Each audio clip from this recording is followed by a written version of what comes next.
In the last course, we looked at the reference of primitive types, an important thing to keep in mind when using JavaScript. Another thing we will see in this course are array functions. We are going to revise the good old table 1, 2, and 3, as we had done.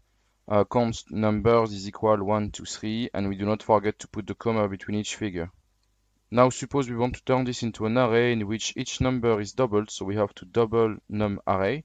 This allows us to use an array function. We can take the array of numbers and call the map.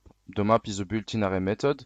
All next generation JavaScript methods work the same way, although it takes a function as input, and that function is an arrow function, but it could be a normal function. And then simply execute on each element of the array.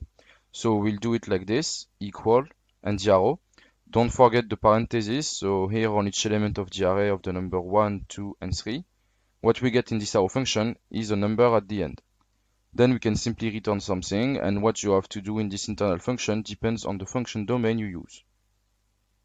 So in the map function, we have to return the new value to which we want to transform the old one, so that we can return num2, and that it is executed on each element here. It will return 2, 4, and 6. So it will conveniently map all the returns to a new array, so a real new array that is then stored in double num array.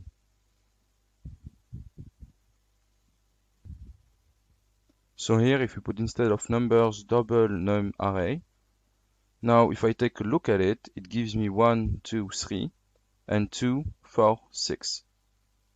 Now I'm going to explain what these functions do when we use them.